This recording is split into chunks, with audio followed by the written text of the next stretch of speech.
Lo que dice Vizcarra es que analizando todas las posibilidades para solucionar esta crisis política, la mejor ha sido lo que ha planteado, que es adelantar las elecciones. Bueno, constitucionalmente usted ¿ve otras soluciones? Mira, si tú haces primero, ahí hay muchos matices. Ya. En primer lugar, el documento de 1993 no es el fulcrum de la juridicidad en el mundo. No, usted ha pedido la anulación de ese documento. No, he pedido que se declare siempre que eso no fue una constitución, fue una imposición.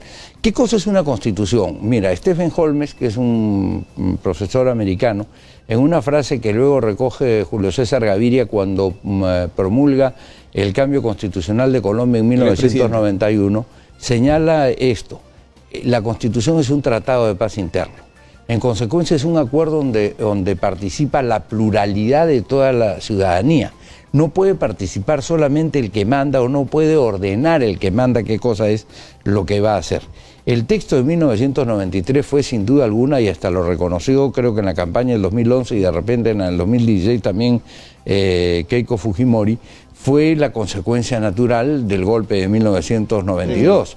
Aunque fue puesto un referéndum, ¿no? Lee la sentencia del Tribunal Constitucional del 3 del 2014 y tú te vas a dar cuenta de todo lo que dice el tribunal respecto a eso. Eso fue un referéndum tramposo, hecho, digamos, con abuso de la publicidad estatal, sin personeros en las mesas de parte de la oposición.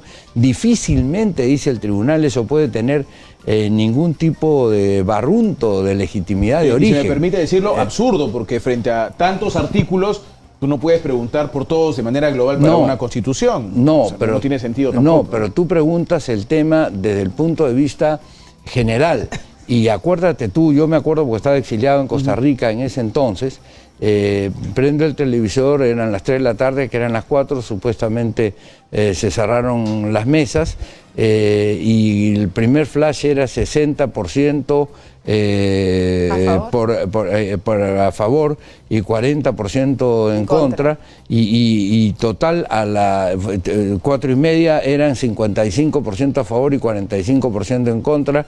A las 5 de la tarde ya estaban más cerca, y a las 6 de la tarde empezaron a dar el pato Donald y todo lo demás, porque ya el margen era 52% a 48% cuando empezaban a llegar los votos de provincia. Y empezamos a ver Popeye claro, y el Chavo. Y después vimos, dentro de un mes y medio, cuando nadie habló del resultado, de que Omar había ganado el sí, ¿no? Ya, con todo este procedimiento absolutamente errado, de los cuales además el Tribunal Constitucional hizo una vivisección, vamos a decir, de cómo fue el proceso. Eran tantos millones los electores, hubo un ausentismo muy grande.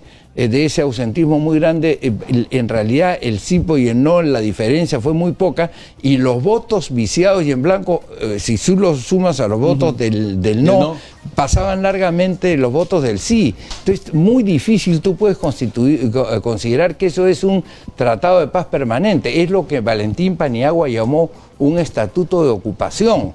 Es decir, el que vence le impone sus reglas al vencido. Y eso fue lo que pasó. Entonces, lo que sucede es que ese texto, digamos, después incluso se ha discutido permanentemente en las campañas electorales. En la del 2006, García prometió, prácticamente debajo de la cúpula de la catedral, que lo iba a cambiar, no es verdad, que iba a revisarlo. Bueno, como prometió varias cosas. Ollanta Humala juró por la... Sí, claro. Exactamente. Lo que te quiere decir que es un texto que no ha sido totalmente aceptado por el país. Pero en fin, ha habido una suerte de convención de relativa utilidad, alentada además por los sectores que se beneficiaron directamente por este texto de 1993. ¿no? Doctor, le pido algo. Tenemos que ir a una pausa, pero quisiéramos regresar con la respuesta, ¿no? Con la respuesta a, ¿es en verdad, como dice Vizcarra, la mejor solución, la solución más viable, la mejor para el país, adelantar las elecciones? ¿Hay otras soluciones constitucionales para la crisis política o no? Vamos a una pausa, regresamos. Bien. Regresemos al tema político de la realidad. Estábamos un poco analizando cuáles podrían ser las salidas a lo planteado. Usted decía algo de un adelanto de elecciones, pero que no necesariamente significa el ingreso de 28 de julio de 2020, que podría ser una especie de sanción moral para los parlamentarios y reconocer errores. Pero el resultado sería el mismo, porque ¿Pero los que participarían eventualmente, ¿no es verdad?, los mismos que están ahora, porque no tienes tiempo para hacer nuevos partidos políticos.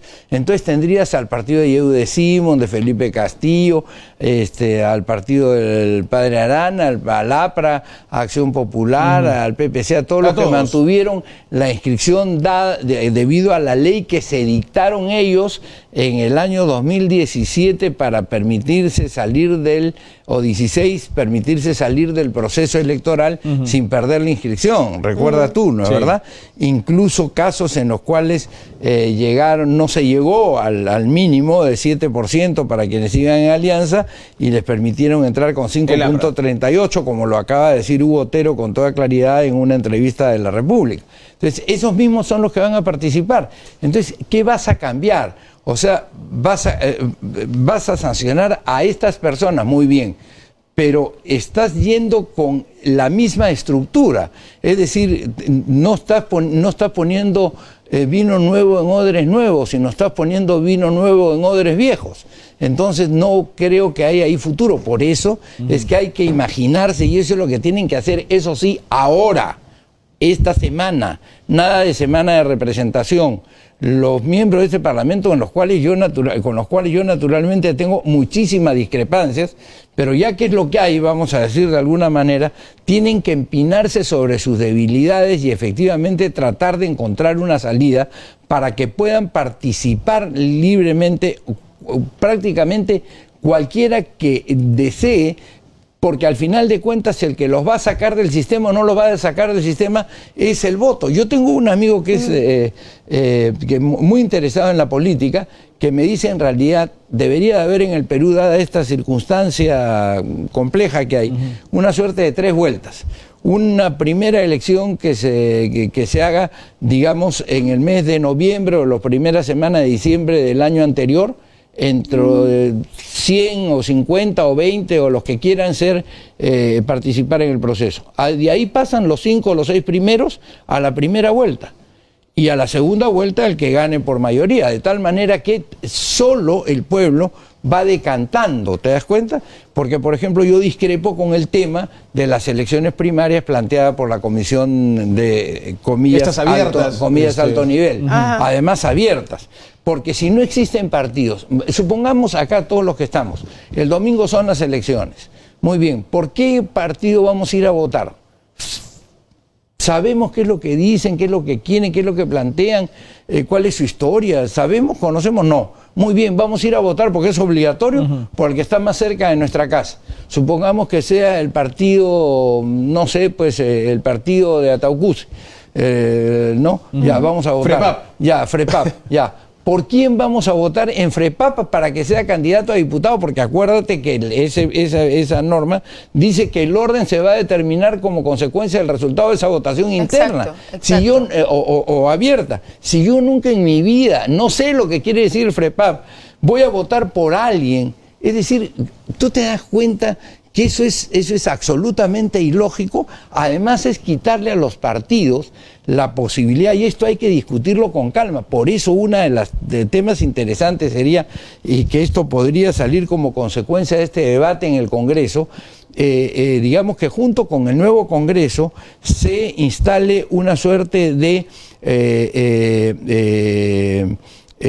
cámara de revisión, que se elija una cámara de revisión que sea además gratuita en cuanto a que quienes quieren participar ahí no cobren, sino que hagan, o sea, los que salen elegidos, hagan una suerte de donación, como planteaba Javier Vallerriestra de su tiempo, a la nación, se dediquen un año a pensar en el tema del Perú del futuro, y luego eso queda ya como la Constitución, y saneamos el tema constitucional del Perú, que por supuesto, como lo dije, tiene, y como lo dijo el Tribunal Constitucional desde el año 2003, tiene un severo déficit de origen, de legitimidad.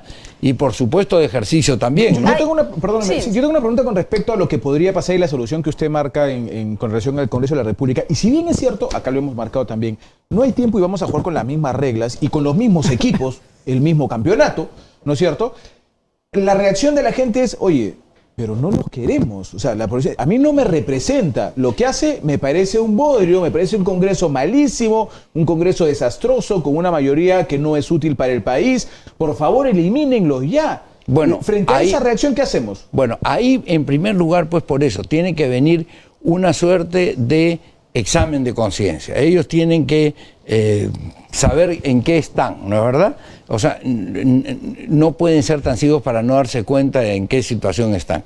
Ellos son lo que los gringos llaman ya un lame duck authority, o sea, un pato rengo, que en realidad no puede ir a ninguna parte, ¿me dejo entender? Entonces no pueden pretender dar leyes pues demasiado importantes. En realidad lo que tienen que hacer es salvar la crisis y entender que se tienen que ir efectivamente en una pronta oportunidad, pero en una pronta oportunidad que no sea tirar todo por la ventana, sino ordenadamente y dándole la posibilidad a nuevos actores para que participen. Yo veo también así gente que tiene condiciones para la vida política, que eventualmente quisiera estar, o por ejemplo personas que no han estado, que sería muy interesante que estuvieran, por ejemplo, en este gabinete de reforma, digamos, en este Congreso de Reforma. Te digo, por ejemplo, un hombre de la trayectoria de Carlos Blancas, que está hace años fuera de la política, de Ángel Delgado, de Aurelio Loré de Mola, ¿te das cuenta? Son gente que sin duda alguna, y dentro de los sectores de Daría su izquierda, tiempo en donación. Rolando Breña, por ejemplo, o sea, son gente, lo que pasa es que hay mucho miedo, te voy a decir, de parte de un sector del país, a que si hay unas elecciones distintas, gane, entre comillas, la izquierda, que para mí son los comunistas, no la izquierda, porque la izquierda es la que quiere cambio, pero cambio real. Breña. Ya, ok, el cambio real, cambio razonado, muy bien. Entonces hay que ponerse de acuerdo porque todos tienen que estar representados, ese 20% también tiene que sentir un poco que esa constitución es suya. Pero yo estoy seguro que en un país que ha mejorado económicamente, en razón de la situación mundial, que coincidió en todo caso con los 8 años o con todos estos últimos 20 años, ese país no es el país de gente que votaba por cualquier cosa con tal de salir de esta situación de desigualdad en que nos encontrábamos en los años 70 o 60. Entonces, hoy día el Perú es distinto. Mira, a mí me sucedió una anécdota en Puno. Yo voy a dictar una conferencia a la Universidad Cáceres Velázquez, que, dicho sea de paso, tiene el auditorio más grande del Perú, tiene 1.500 personas de aforo. Y entonces, hablando, entonces sale una persona radical y empieza a decir, no, que esto con lo otro. Yo le digo, ¿dónde vives tú? En tal sitio. Muy bien. ¿Tú sabes dónde queda Mañazo? Claro, por supuesto. ¿Cuántas horas te demoraba? Pregunté quiénes están en Mañazo. ¿Quiénes conocen Mañazo? Ya 30 de los 1.500 levantaron la mano. Ya, ¿tú vives en Mañazo? Sí. ¿A cuánto te demorabas antes en llegar a Puno desde Mañazo? 6 horas, 7 horas en camión, etcétera, o 8 horas. ¿Y qué hacías con tus productos? Muchas veces se perdían. ¿Qué haces ahora con tus productos? Los llevo al mercado, los llevo a Puno, los llevo a Juliaca. Los profesores hoy día van a Mañazo. Los médicos van a Mañazo. Entonces, ya el Perú es otro. El que ya tiene algo, el que ya recibió algo del sistema, lo que hay que tener es coraje para ir a enfrentarlos directamente. Es verdad. Y hay que lo que aquí saber leer un creen Perú es nuevo. que, y lo que aquí creen muchos es que escribiendo un artículo en el periódico ya resolvieron el asunto. No es así. Si alguien quiere conducir al país, tiene que visitar al país, conocer a la gente, quedarse en ese lugar por lo menos una noche, ver quiénes van a ser sus dirigentes. Muchísimas gracias por estar con nosotros, No, doctor. gracias a Un gustazo, ustedes. Muy amable. Gracias. Alberto Orea con nosotros.